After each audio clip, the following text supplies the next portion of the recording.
खुशामदीद सलाम पाकिस्तान में। और अभी हम दीनों दुनिया का सेगमेंट लेकर आए हैं। इसमें यह कि आपको बताते हैं हम कि दीन के साथ आप दुनिया को किस तरह चला सकते हैं, और दूसरा ये कि इससे फ़ायदा ही हासिल होगा। और आज जो हमारा जो टॉपिक है बहुत अहम टॉपिक है। अगेन आज हम ऐसा टॉपिक लेकर आए हैं जो घर घर की कहानी है। हर घर में सिलसिला जो है वो चल रहा है कि मियाँ बीवी के रिश्ते को किस तरह से निभाया जाए, मियाँ बीवी के रिश्ते को किस तरह से चलाया जाए, और क्या क्या मुश्किलात और क्या क्या प्रॉब्लम्स पेश आती हैं जिसको सॉल्व किया जा सकता है। तो हमारे साथ अयूब भाई मौजूद हैं जो रिलीजियस स्कॉलर है। उस टॉपिक के हवाले से बात करेंगे। अस्सलाम वालेकुम जी, कैसे आप? ठीक ठाक हैं जी, अल्लाह का शुक्र है। बहुत अहम टॉपिक है और मेरे ख्याल में इसमें अभी जितने लोग इस वक्त स्विच करे हुए होंगे वक्त न्यूज़, वो देख रहे होंगे कि ये एक ऐसा रिश्ता है जो एक तो इंसान का अपना बनाया हुआ है, मतलब इंसान का अपना बनाया मतलब ये कि दुनिया में आकर ये रिश्ता बनता है, और दूसरा ये कि हर रिश्ते में अखलाकियात आते हैं और इस रिश्ते में बहुत अहम है। शादी से पहले कई दफ़ा काउंसलिंग नहीं होती है, बच्चों को समझाया नहीं जाता शादी के बाद कैसे ज़िंदगी गुजारनी है, बीवी के साथ कैसा रवैया रखना है, बीवी शौहर के साथ कैसा रवैया रखेगी। खैर हम सबसे पहले तो इनके पहले तो हम रिश्ते की बात से शुरुआत करेंगे और फिर आगे इस सिलसिले को लेकर चलते हैं। जी हाँ, बिल्कुल। कुरान मजीद के हिसाब से अगर हम इसको देखें तो वैसे तो माशरे के अंदर शादियाँ होती रहती हैं, लेकिन इत्तेफाक की बात है कि कोई कुरान मजीद कंसल्ट नहीं करता। बिल्कुल। और फिर झगड़े भी होते हैं फिर भी कंसल्ट नहीं करते, और तलाक़ें भी हो जाती हैं फिर भी कंसल्ट नहीं करते। इसका मकसद ये है कि हमारी जितनी शादियाँ और जो रसूमात हैं वो हम इस्लामिक रसूमात के बजाय हम कल्चरल रसूमात के ऊपर ज़्यादा डिपेंड कर रहे हैं। तो अगर हम अपने मसाइल को वाकई जेन्युइनली हल करना चाहते हैं तो हमें कुरान मजीद से देखना चाहिए कि एक मियाँ बीवी के रिश्ते के बारे में अल्लाह ताला ने क्या रिस्पॉन्सिबिलिटीज़ एंड अथॉरिटीज़ दी हैं। जब तक हमें अपनी ज़िम्मेदारी का नहीं पता होगा तो हम किस तरह से अपनी ज़िम्मेदारी जो है अपनी वाइफ पे छोड़ देंगे, और वाइफ की ज़िम्मेदारी जो है ख़ुद उठा लेंगे। किसी जगह पे वाइफ समझ रही होगी कि मेरे साथ ज़्यादती हो रही है, और किसी जगह पे हस्बैंड समझ रहा होगा कि मेरे साथ ज़्यादती हो रही है। तो इन दोनों चीज़ों को समझने के लिए, क्योंकि ये सारी चीज़ें वजूहात बनती हैं बाद में, मतलब फैमिली जो प्रॉब्लम्स आती हैं, हस्बैंड एंड वाइफ की जो प्रॉब्लम्स हैं, हाँ जी, उनकी वजूहात यही चीज़ें बन रही होती हैं। और जॉइंट फैमिली के अंदर ख़ास तौर से पाकिस्तान के अंदर या दुनिया भर में जहाँ भी जॉइंट फैमिली सिस्टम है, मुस्लिम कल्चर में, वहाँ पर ये मसाइल बहुत ज़्यादा गंभीर हो जाते हैं, क्योंकि उसमें वहाँ पे हमारे माँ बाप भी साथ में होते हैं। तो हमें पहले रिस्पॉन्सिबिलिटी समझनी चाहिए। अब मैं कुरान मजीद की आयत से आपको बयान करने की कोशिश करता हूँ कि सूरह आल इमरान 3 आयत नंबर 14, उसमें अल्लाह ताला ने औरतों के अलावा 5 और चीज़ों का जिक्र किया है जो अल्लाह ताला ने इस दुनिया में बनाई हैं, जो कि जीनत हैं, यानी ब्यूटी हैं इस दुनिया की। तो उसमें सबसे टॉप पर अल्लाह ताला ने वुमेन का यानी लेडीज़ का यानी जिक्र किया है। तो उस आयत में अल्लाह ताला फरमाते हैं, ज़ुय्यना आऊज़ु बिल्लाहि मिनश शैतानिर रजीम बिस्मिल्लाहिर रहमानिर रहीम ज़ुय्यना लिन्नासि हुब्बुश शहवाति मिनन निसाई, जीनत दिया इंसानियत के लिए ख्वाहिशात की मोहब्बत औरतों से, निसा, वल बनीन और बेटों से, वल क़नातीरिल मुक़ंतरती मिनज़ ज़हबी वल फ़िज़्ज़ती और सोने चांदी के ढेरों से, वल खैलिल मुसव्वमती और घोड़ों से, वल अनआम और जानवरों से, वल हर्स और खेतों से। ये 6 चीज़ों का अल्लाह ताला ने खूबसूरती, ब्यूटी, जीनत का जिक्र किया है जो इस दुनिया की जीनत है।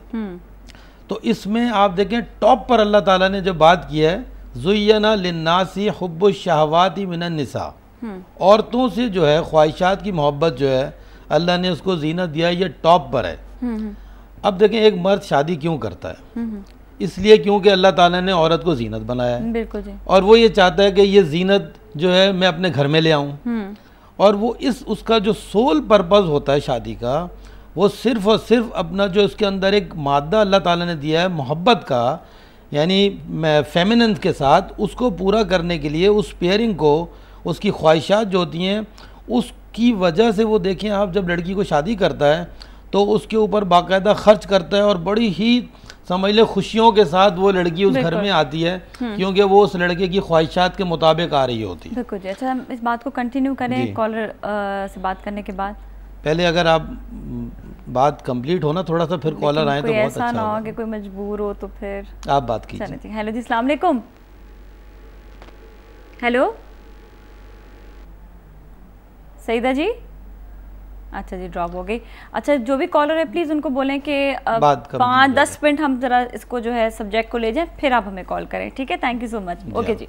तो यहाँ से हमें ये पता चला कि अल्लाह ने इंसानियत के लिए जीनत औरत को बनाया है। अब हम हस्बैंड एंड वाइफ पे आ जाते हैं, क्योंकि डायरेक्ट औरत जो है यानी वाइफ जो है एक हस्बैंड के लिए वो जीनत है। इसका मकसद ये हो गया कि जो बुनियाद थी उसकी शादी की, वो उसकी खूबसूरती, यानी वो मतलब मैं वो ब्यूटी की बात नहीं, फला लड़की खूबसूरत है नहीं, ऑल लेडीज़ आर ब्यूटीफुल, ठीक है, सही है। तो जो भी आप देखिएगा, जो बंदा शादी करता है, हस्बैंड जो है वो अपनी तरफ से जो उसके सर्कल में खूबसूरत लड़की होती है उसको ले आता है। मतलब ये पहले देखता है कि वो लड़की में खूबसूरती है तो वो उसको लेकर आएगा। नहीं, उसका एक सर्कल है। देखिए अच्छा, दुनिया में हर सर्कल में अगर आप मिलेंगी तो हर सर्कल में शादियां हो रही हैं। ये नहीं हो सकता कि मैं अपना सर्कल छोड़कर किसी और सर्कल में जाके शायद लड़की ढूंढ रहा हूँ। अच्छा, तो उस सर्कल में अगर मेरे पास महदूद उस एज की लड़कियां होती हैं, उस टाइम 5 हैं, 4 हैं, 8 हैं, 10 से ज़्यादा चॉइस नहीं होती, तो उस चॉइस में से वो बेस्ट उठाता है, कोशिश करता है कि मैं बेस्ट लड़की से शादी करूं। तो अब मेरा जो पॉइंट है इसके अंदर बताने का कि एक हस्बैंड के लिए उसकी वाइफ जो है वो जीनत है। अब देखें, उसको कुरान मजीद के अंदर जो उसकी जिम्मेदारियां हैं उसको ज़रा गौर करना है अल्लाह ताला की आयत में। उसके लिए मैं कोट करूंगा सूरह निसा 4 आयत नंबर 34। इसके अंदर मर्द और यानी बीवी और शौहर की दोनों की जिम्मेदारियां दी हुई हैं। उन जिम्मेदारियों को समझना है। इसमें अल्लाह ताला फरमाते हैं अर रिजालु कव्वामून अलन निसा। अर रिजाल यानी ख़ास मर्द, कव्वामून स्टैंड लेते हैं, कस्टोडियन है, गार्जियन है, अलन निसा बीवियों के ऊपर, बिमा फद्दलल्लाहु बादहुम अला बाद, जो अल्लाह ने बास को बास पर फजीलत दी है, व बिमा अनफिकू मिन अम्वालिहिम, जो अपने वो माल से खर्च करते हैं औरतों पे। ये पोर्शन पहले मैं आपको समझाने की कोशिश करता हूँ, ठीक है? कि इस आयत में देखें, आयत शुरू होती है अर रिजाल, एक लफ्ज़ होता है रिजाल, मैन, एनी मैन। अर रिजाल ख़ास आदमी। वो ख़ास आदमी कौन है? वो कैरेक्टरफुल आदमी जो कुरानी आयात के साथ अपनी ज़िंदगी गुजारता है और मोमिन मर्द है, वो यानी प्रैक्टिसिंग मुस्लिम है और वो सारे अहकामात अल्लाह उसके रसूल के हिसाब से करता है। उस शख्स को अल्लाह ताला ने कुरान में कहा है अर रिजाल, खास मर्द, यानी ये ऑर्डिनरी की बात नहीं हो रही। अच्छा, यानी ये मोमिन की बात हो रही है, ये प्रैक्टिसिंग मुस्लिम की बात हो रही है, नाम के मुसलमान की बात नहीं हो रही। अच्छा, यानी अगर कोई अर रिजाल नहीं है तो वो नाम का मुस्लिम है, ये समझ लें आप। उसने नाम रख लिया मैं मुस्लिम हूँ, उसको बनना ही अर रिजाल पड़ेगा, खास मर्द। अब देखें, इसमें अल्लाह ताला फरमाते हैं अर रिजाल कव्वामून अला निसा, मर्द जो हैं वो औरतों पर स्टैंड लेते हैं। किस बात पे स्टैंड लेते हैं? कि कुरान मजीद की एक और आयत है जिसमें सूरह अल-मुम्तहिना 60 है, सूरह तहरीम 60 आयत नंबर 10 में, उसमें अल्लाह ताला ने ये बात बताई है कि अमरात नूह और अमरात लूत जो थी, अल्लाह कह रहा है वो तहता अबदैन थी, हमारे अब यानी 2 बंदे मुखलिस बंदों के अंडर थी। तहता अबदैन कहते हैं ना, ये उसके मातहत है। उस आयत में ये लिखा हुआ है सूरह तहरीम 66 आयत नंबर 10 में कि अल्लाह ताला मिसाल देता है नूह की बीवी की और अपना लूत की बीवी की। वो दोनों जो थी वो तहता अबदैन थी, हमारे 2 बंदों के तहत थी, अंडर थी।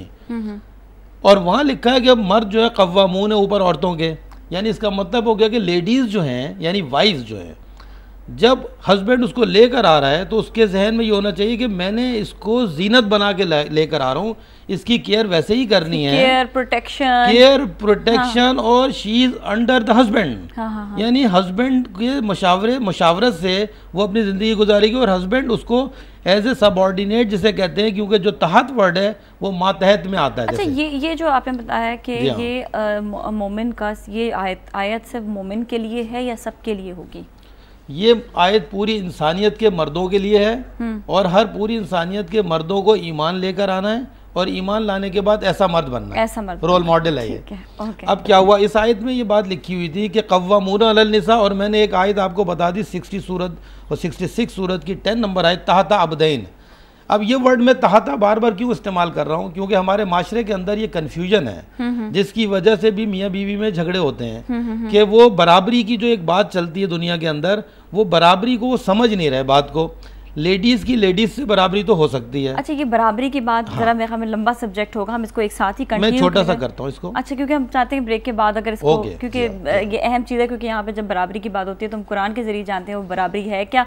अगर कॉलर से 1 सेकंड की बात हो सकती है? नहीं, हेलो, अच्छा, चलिए से हम ऐसा करते हैं, ब्रेक लेते हैं और ब्रेक के दौरान ही हम कॉलर से भी बात कर लेंगे और फिर हम अपने सब्जेक्ट की जानिब दोबारा से आएंगे। हमारे साथ ही रहेगा सलाम पाकिस्तान।